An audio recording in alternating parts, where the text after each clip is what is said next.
Todo el mundo siempre dice que no hay que olvidar nuestros orígenes. Bueno, lo que van a escuchar a continuación podría decirse que son mis orígenes.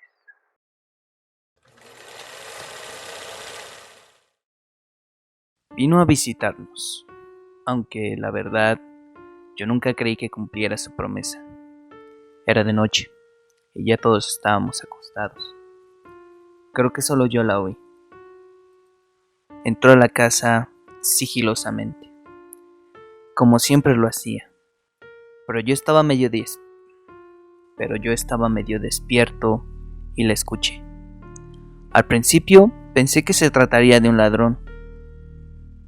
Entonces me levanté de la cama y me asomé por la puerta de mi cuarto. Supe que era ella por su perfume.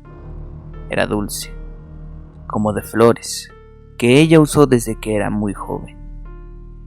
Porque mi abuela es muy coqueta y, aunque ya estaba algo entrada en años, siempre se ponía perfume.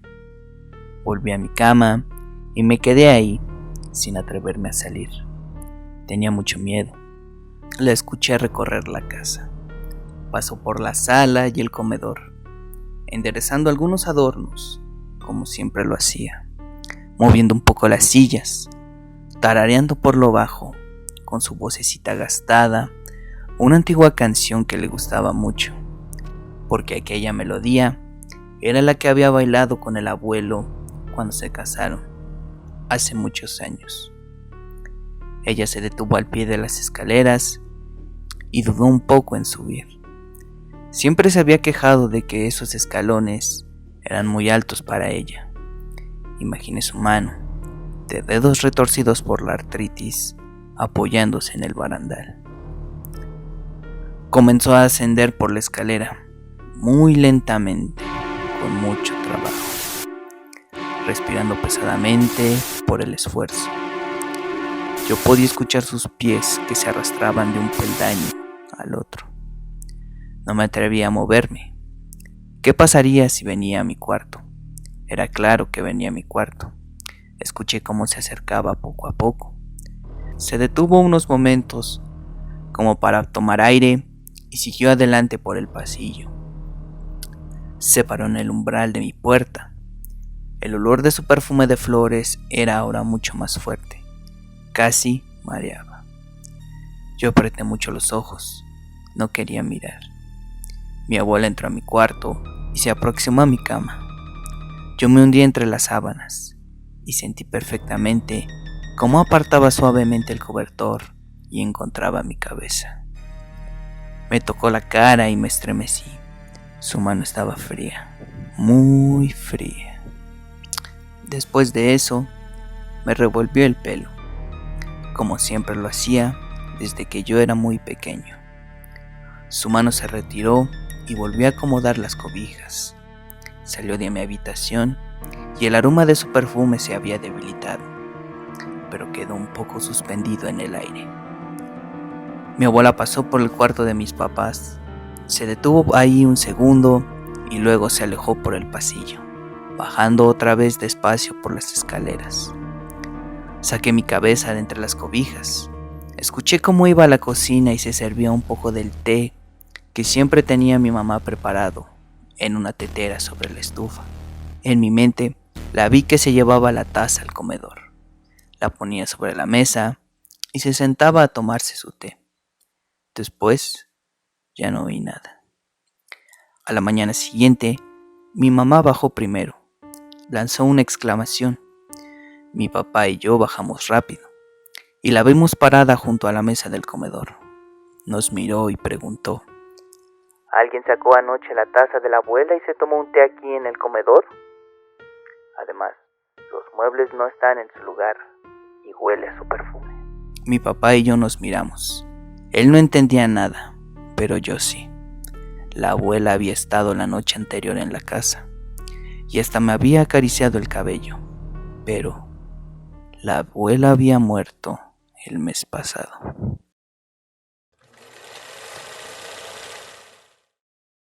Aquel edificio era muy viejo. Lo encontré por casualidad una vez que, buscando una papelería, Pasé por una calle cercana a mi casa, pero en la que nunca había estado. Algo en él me llamó la atención. A lo mejor fue aquel color morado sucio de sus paredes o sus grandes ventanas de vidrios polvorientos, detrás de las cuales se veían algunos muebles, o su puerta, que se abrió en el momento exacto en que yo pasaba, como si aquel edificio me invitase a entrar. Me interné por un corto pasillo y llegué a un recibidor. Frente a mí estaba la puerta del elevador. Tenía una reja corrediza, detrás de la cual había un hueco oscuro, según vi al asomarme. De pronto, el cubo del elevador descendió con un estruendo y frenó de golpe. La reja se deslizó hacia un lado. El elevador se veía limpio. En el piso había una alfombra roída y gastada. Entré en él por curiosidad. No había terminado de hacerlo cuando la reja se cerró y aquel viejo elevador salió disparado hacia arriba. Íbamos muy rápido. Pensé que nos estrellaríamos contra el techo. Comencé a gritar pidiendo auxilio y el elevador se detuvo bruscamente entre pisos. Hasta rebotó. Había un muro más allá de la reja. Intenté buscar un botón de alarma o algo parecido, pero no pude encontrarlo. Aquel ascensor no tenía ningún tipo de botón. Lo bueno fue que la luz del elevador no se apagó, porque de haberlo hecho, hubiera entrado en pánico. Volví a gritar con todas mis fuerzas.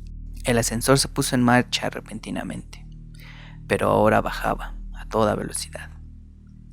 Yo me sostuve de una barra que tenía en uno de los muros. De pronto se detuvo, pero esta vez lo hizo en un piso. La reja se apartó y yo salté hacia afuera sin importarme dónde estaba, con tal de salir de aquel espantoso elevador loco. Apenas estuve fuera, la reja se cerró con un chirrido metálico y el elevador huyó hacia abajo. Pude escuchar cómo se detenía unos pisos más abajo y luego no escuché nada.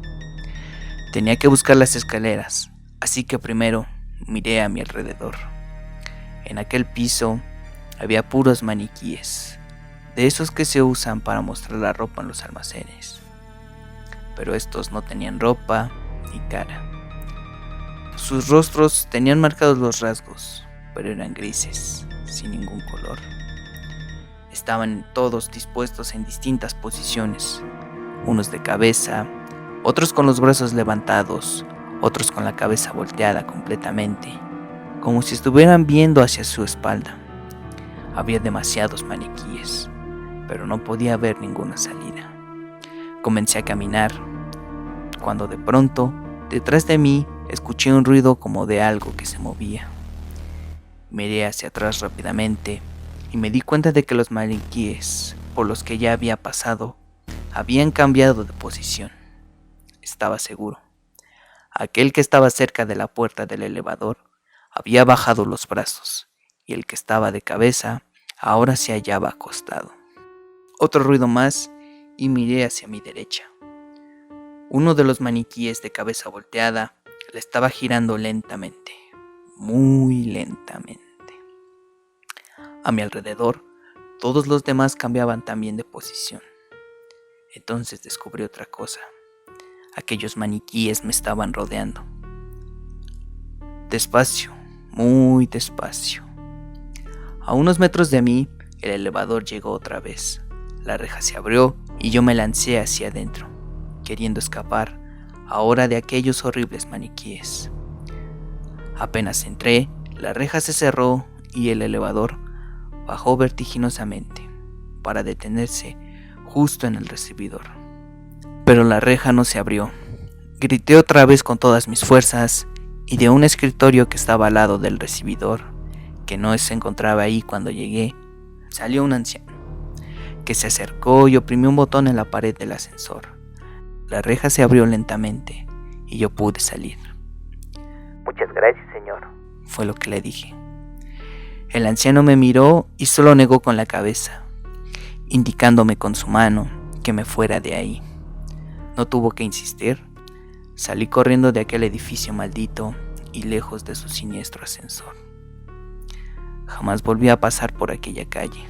Es más, creo que si tuviera intención de buscarla, ya no podría encontrarla. Pero ahí, en algún lugar,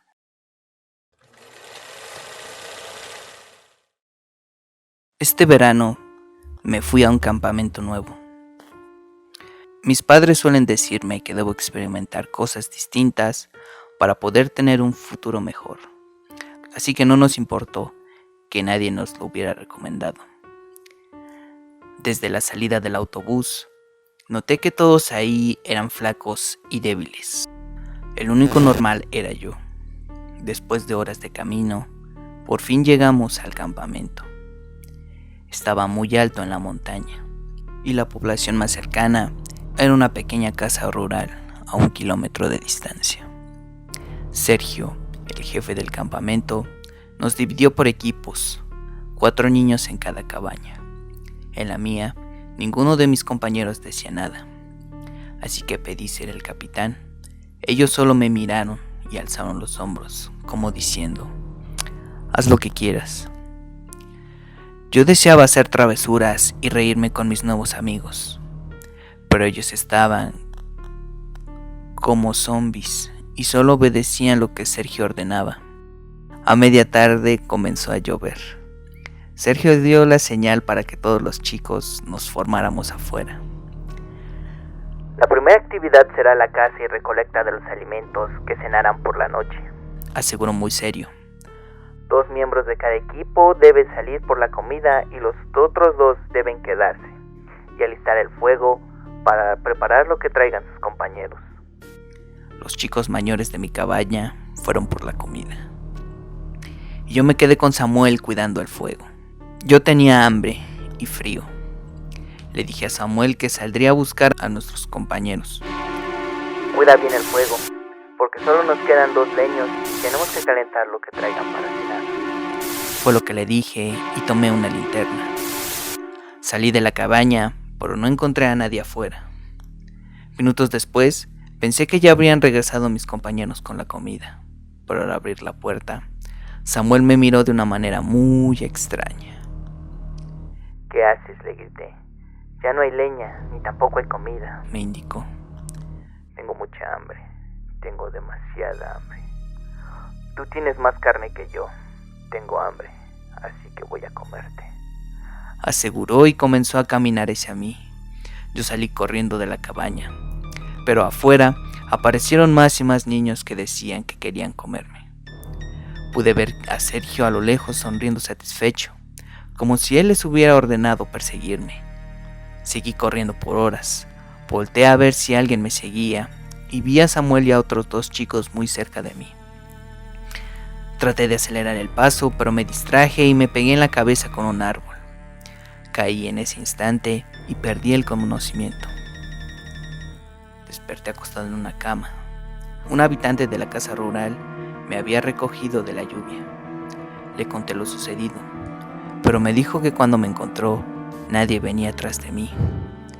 Lo único raro que vi, me explicó, es que tienes una mordida muy extraña de un animal muy extraño en el brazo. Muchas gracias por ver el video. Si te gustó, agradecería mucho que le dieras un like y te suscribieras al canal. También, si puedes compartir con un amigo, te lo agradecería mucho.